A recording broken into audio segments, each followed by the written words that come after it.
Pamangkin ko ng salted egg. Pero ang gamit niya, hindi yung duck egg, yung chicken egg. Masarap din naman. Kasi may nagawa na sila na previously at inulam namin, masarap siya. Kaya ayun. Ilagay muna na niya sa bote.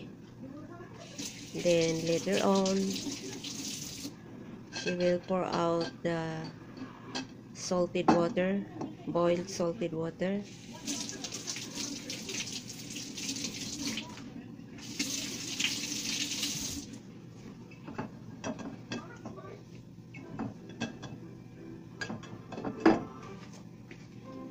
Ang asin.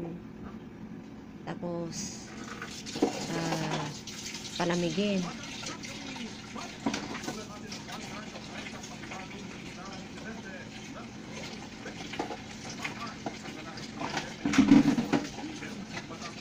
Okay. So, ilagay dun. 5, 4, 3, 2. Pwede na. Pwede na. Ayan, lumamig na yung tubig. Ibuhos natin dito sa kanapong kung saan yung itlog.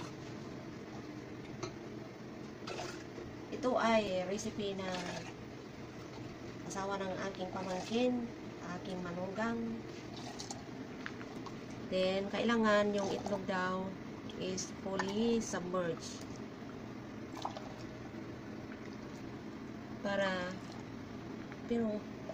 Pero bakit hindi yan magano? Para hindi daw bumaho. Dahil may 3 tayong garapon dito. So, lagyan natin lahat. Tapos, itabi natin sa sulok for up to 3 weeks to 20 days.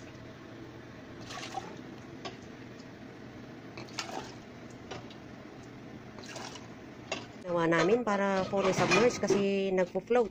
Kaya nilagyan namin siya ng pang pandag. Ayan. So, ayan, ganyan. Ready for storage na. At, ganyan. Talagang fully submerged yung mga itlog. Okay. After 3 weeks or 20 days, we will check it out. How is the progress? Hello, everyone. So, ito na yung after more than 3 weeks or so. Ayan. Na-try na namin pero hindi pa masyadong kaya pinatagalan pa at lulutuin pa namin ito. Have to cook it first.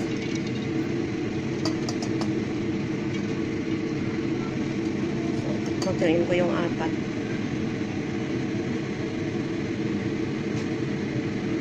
So, there you go.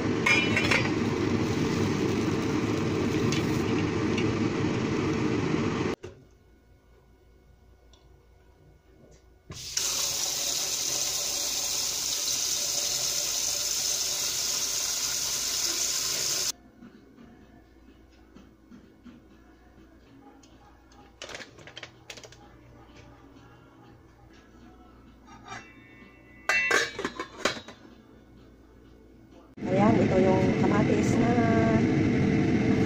halo natin sa salted egg.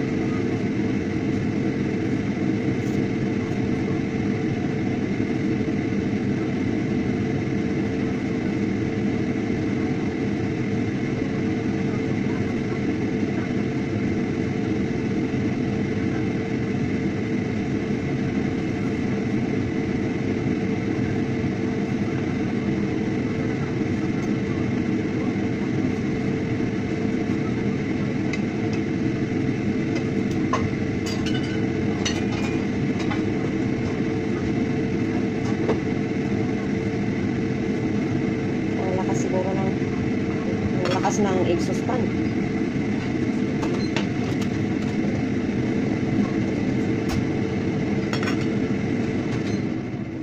Ang lakas ng exhaust fan kanina.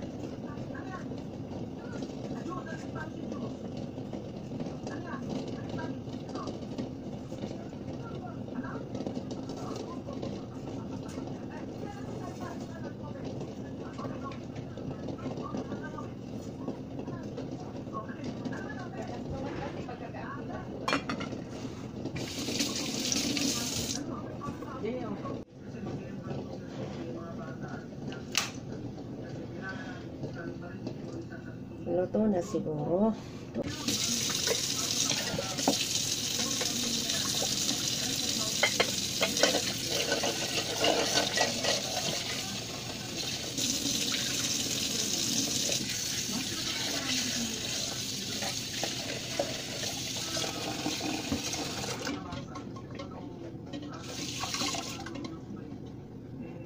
Try ko muna yung isa, baka hindi pa masyadong luto.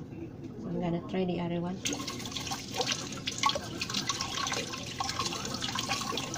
Mainit siya eh.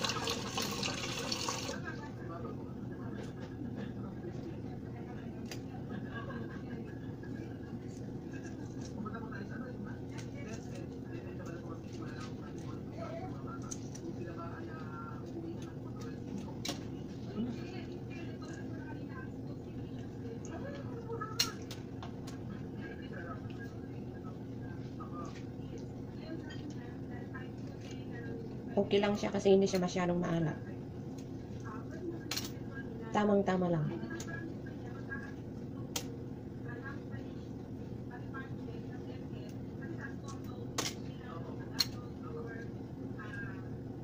Hirap anuhin. Hirap balatan.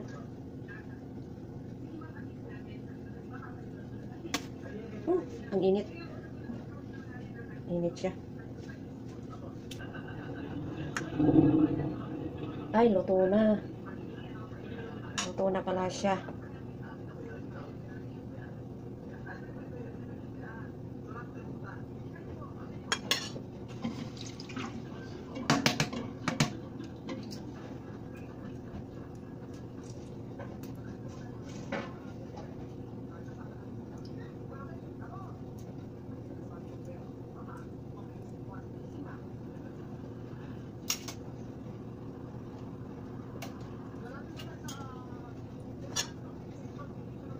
Hirap niya balatan, kaya kutsarahin ko na lang sa loob.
Ayan.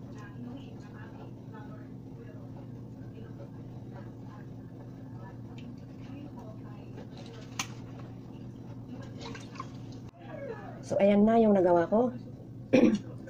Same as usual. Ay salted egg with tomato. At kain na tayo. Thank you for watching. Thank you sa patuloy na pagsuporta. Until next time. Let's have a breakfast.